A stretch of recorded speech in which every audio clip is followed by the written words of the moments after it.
রমজান মাসে কোনো ব্যক্তির মধ্যে যদি এই দুইটি লক্ষণ বা রোগ প্রকাশিত হয় বুঝে নিবেন আল্লাহ তাআলা তার উপর অসন্তুষ্ট এবং তার নামাজ রোজা আল্লাহর দরবারে কবুল হয় না। এই দুইটি লক্ষণ শুধু রমজান মাসেই মুসলিমদের মধ্যে প্রকাশিত হয়। রমজান মাস নাজাতের মাস হলেও এই দুইটি লক্ষণ যাদের মধ্যে প্রকাশিত হবে তারা কখনোই নাজাত পাবে না। রাসূলুল্লাহ সাল্লাল্লাহু আলাইহি ওয়াসাল্লাম বলে গেছেন, আমার কোনো উম্মতের মধ্যে যদি এই দুইটি চিহ্ন বা লক্ষণ প্রকাশিত হয়ে যায় অবশ্যই তাদের সতর্ক হতে হবে। প্রিয় দর্শক, আপনি যদি মুসলিম হয়ে থাকেন এবং প্রিয় নবীকে ভালোবেসে থাকেন অবশ্যই আলহামদুলিল্লাহ কমেন্ট করবেন এবং ভিডিওটি শেয়ার করে সকল মুসলিমদের জানার সুযোগ করে দিবেন। অবশ্যই ভিডিওটি স্কিপ না করে সম্পূর্ণ দেখবেন এবং মিলিয়ে নিবেন রমজান মাসে আপনার ভেতরে এই দুইটি চিহ্ন ফুটে উঠেছে কিনা। আল্লাহ তাআলা এই দুইটি চিহ্নের মাধ্যমে বান্দাদের জান্নাতি ও জাহান্নামীর আলামত দেখায় এবং যাদের মধ্যে এই দুইটি লক্ষণ প্রকাশিত হবে বুঝতে হবে সে জাহান্নামী। তো চলুন বেশি কথা না বলে শুরু করি আজকের ভিডিও এবং জেনে নেই কোন দুইটি আলামত যা বান্দার মধ্যে প্রকাশিত হলে বুঝতে হবে সেই বান্দা মহাপাপী ও গুনাহগার। প্রিয় দর্শক, রমজান মাস একটি বরকতময় মাস।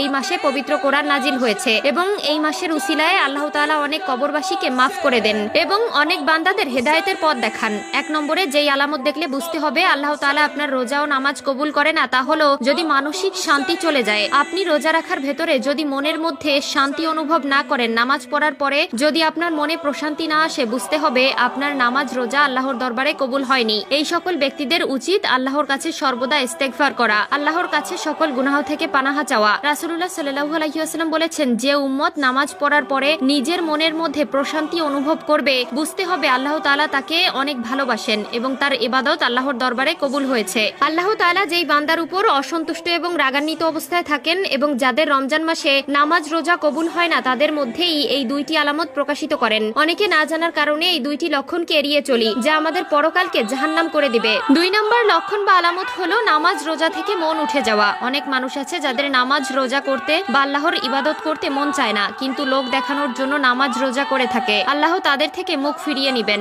এবং রাসূলুল্লাহ সাল্লাল্লাহু আলাইহি ওয়াসাল্লাম তাদেরকে কখনোই উম্মত বলে পরিচয় দিবেন না। ইবাদত করতে হবে এক আল্লাহকে খুশি রাখার জন্য, দুনিয়ার কোনো মানুষকে দেখানোর জন্য নয়। যারা দেখানোর জন্য নামাজ আদায় করে ও রোজা রাখে তাদের নামাজ রোজা তো কবুল হবেই না, বরং তারা আল্লাহর কাছে গুনাহগার ও পাপী হয়ে থাকবে। আল্লাহ তাআলা আমাদের সবাইকে বোঝার তৌফিক দান করুক, আমিন। মুমিন মুসলমানকে মনে রাখতে হবে রমজান ভোগ, পণ্য মজুদ বা বাড়তি মুনাফা বা ব্যবসা বাণিজ্যের মাস নয়, বরং রমজান হলো কোরআন নাজিলের মাস, সংযমের মাস এবং ত্যাগের মাস। এ মাস ইবাদত বন্দেগীর মাস, আল্লাহর রহমত, বরকত, মাগফিরাত, নাজাত ও যাবতীয় কল্যাণ লাভের মাস। তাই এই মাসের আগমনের আগে মুমিন মুসলমানের বিশেষ কিছু করণীয় রয়েছে, সেজন্য এখন থেকে প্রস্তুতি নেওয়া জরুরি। রমজানের প্রস্তুতির জন্য রাসূল পাক সাল্লাল্লাহু আলাইহি ওয়াসাল্লাম শাবান মাসে বেশি বেশি নফল রোজা রাখতেন। তিনি এই মাসে অন্য যে কোনো মাসের তুলনায় বেশি নফল রোজা রাখতেন।